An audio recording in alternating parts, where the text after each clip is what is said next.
I leave our weight room, walk through the locker room, go by our meeting room, go down the hallway. And of course, I'm not really as scared or because you don't know yet. I don't know yet. That's what I'm saying. Like I'm not as You're naive. I'm naive. This guy thinks he can go talk to Bill. Go talk to Bill. You know, like can I not go what talk an to idiot?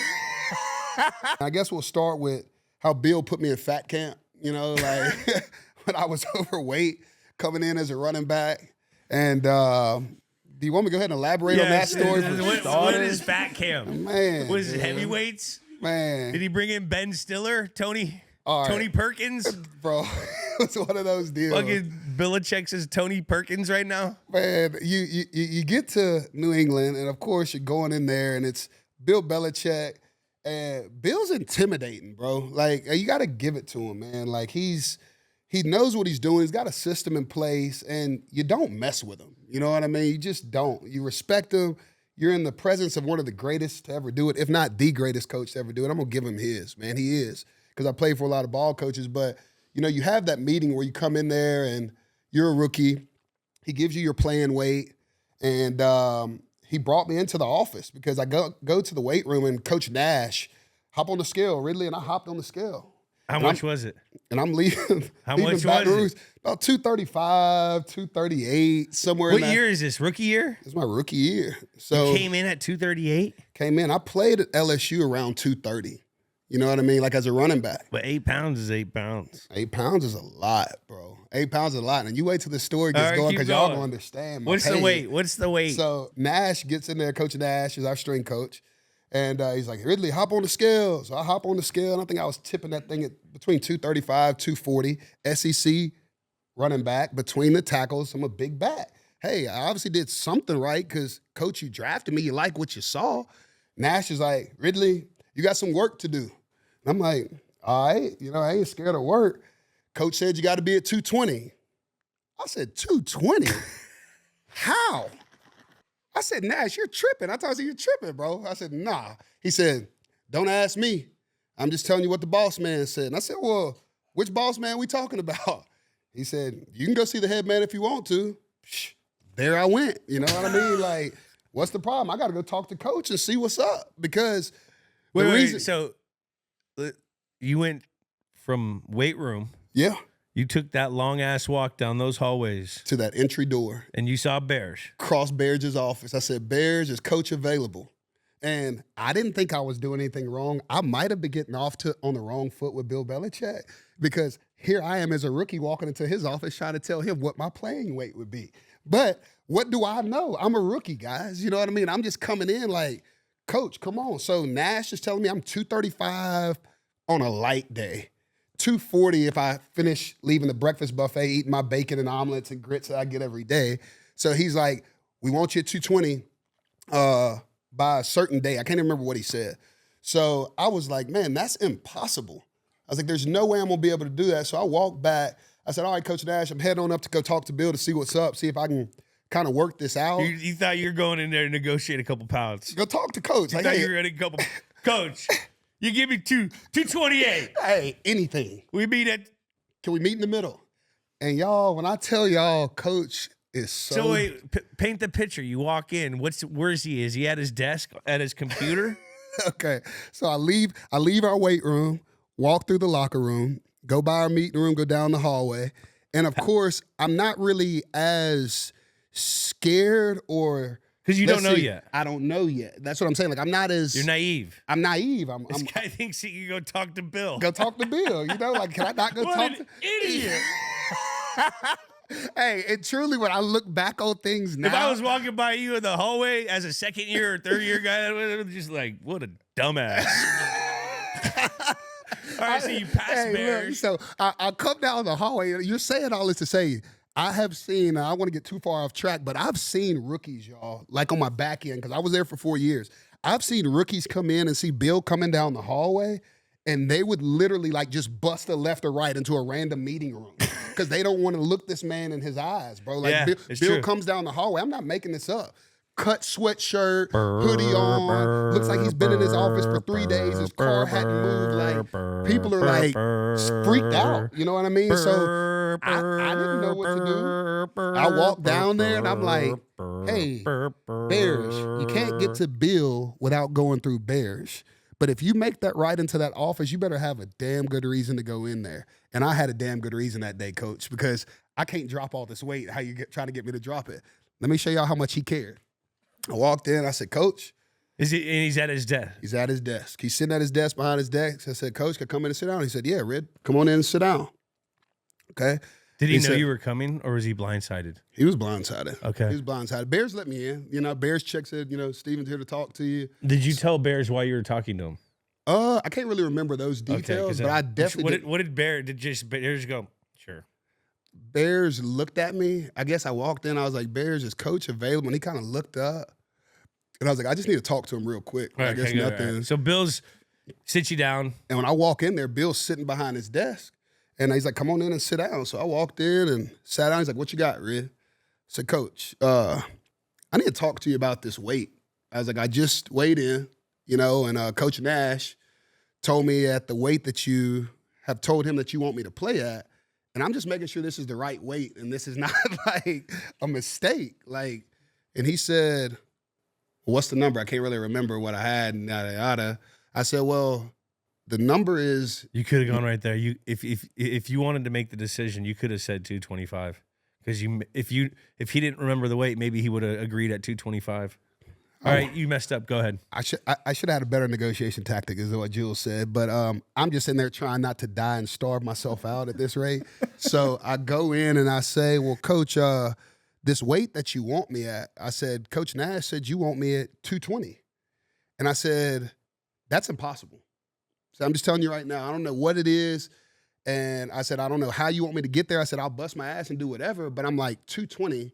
I said, can I just tell you a little bit about me? And like he doesn't already know, you drafted me. The Patriots investigate everybody. They know everything about you before they even get you in the building.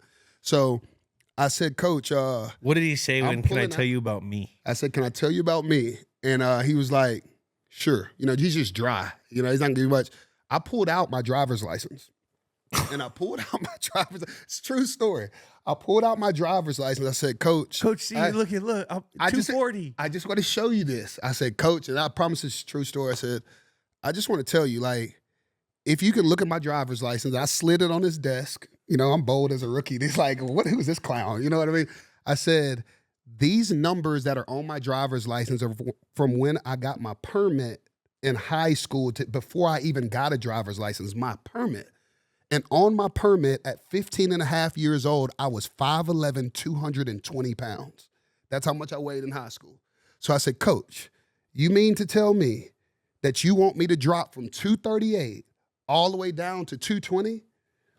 And he looked at me and he said, kind of smacked those lips. Well, Red, I mean, really, I think it's only about $563 per pound per day that you're overweight. So it's really up to you. And I said, what? I'm like, what do you mean? He was like, per pound per day. And he doubled down on it. I was like, I can do quick math, bro. I'm third round draft pick. I ain't got money like that. So fat camp I went. You know what I mean? I'm like, screw it, Coach. You know what I mean? If that's how we're going to go about it, there's nothing I can do. So what's fat camp entail?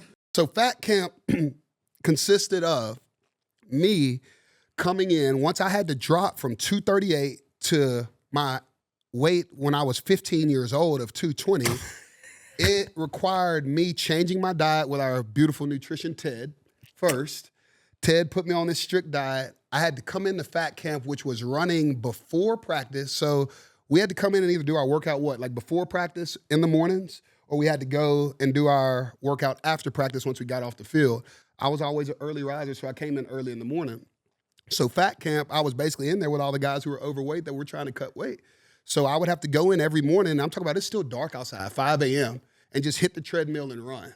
And so that was the first time that I think the structure, and I look back on it, I'm like, that structure and that discipline, it made me a good pro, because I legit dropped this weight for the simple fact that I was not going to give up my money. And let's do the math. If I'm 238 and the weight is 220, let's do that times $563 times 18 per day. Like, my paychecks are going to be pretty thin. The Massachusetts state taxes weren't too forgiving. You know what I mean? I don't need to be giving away any extra. 8.3 now, right? 6.8. It used to be, and then there's some new shit. Something crazy. So I got on board with the program, and coach didn't really like yell at me or nothing like that. But I don't know if I kind of rubbed him the wrong way from jump. But it was just like one of those deals. It shook me up as a rook. I'm like, how in the hell am I about to drop 20 pounds or 25 pounds? And you want me to run between the tackle, bang it out with the Brandon Spikes of the world and the Gerard Mayos of the world, linebackers at 255. Were you better at 220? Quick as a cat, man. Freaking nasty, dude. Like, once I got to that playing weight, I'm like, hey, Bill knows what the hell he's talking about.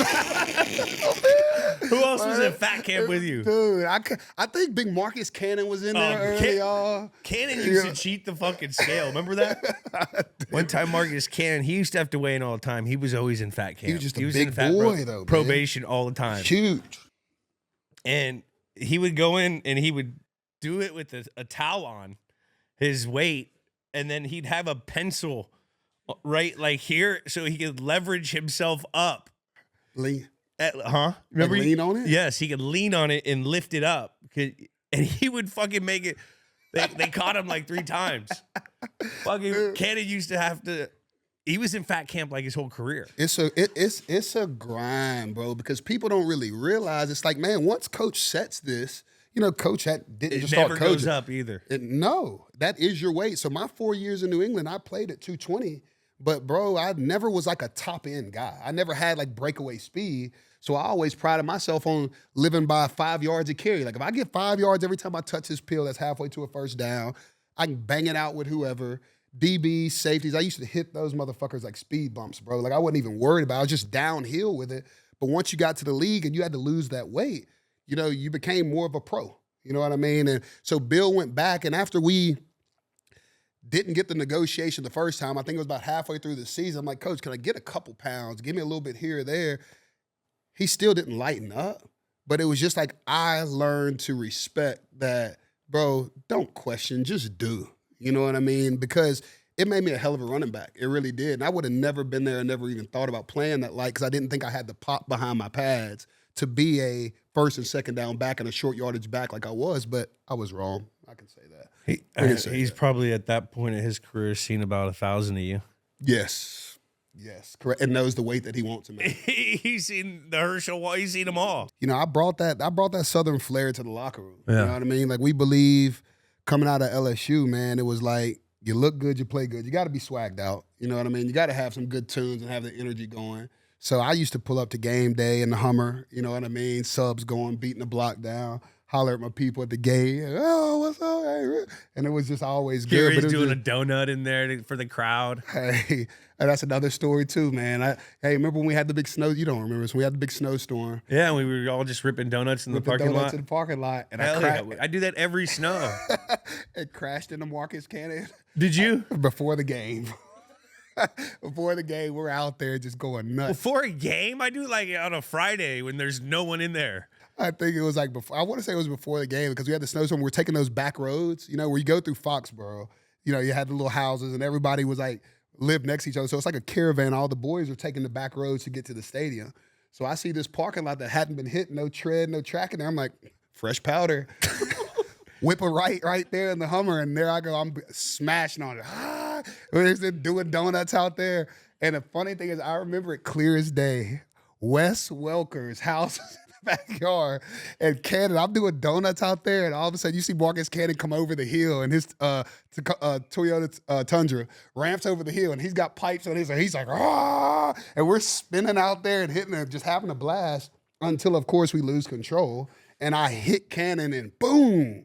Smack it. And when I smacked it, I looked over, and I swear, you see the blinds slide open like this, and Wes stuck his head out there, and he was like, oh, y'all fucking idiots. And he just closed the blinds and went on by his business, because I really want to say it was either like before game or after game, but I remember seeing Wes with the big old blue eyes, you know what I'm saying? Like, he's looking out the blinds. It's like, man, I didn't know if it was a neighborhood, and Wes was like, oh, y'all are fucking idiots, dude. It was funny, but hey, we're having a good time, but that was our Foxborough days, man. So basically, that story just told me that when Bill tells us before training camp, don't drive like a fucking idiot in Foxborough, he was talking to you? He was talking about me. Okay. He was talking about me. He was.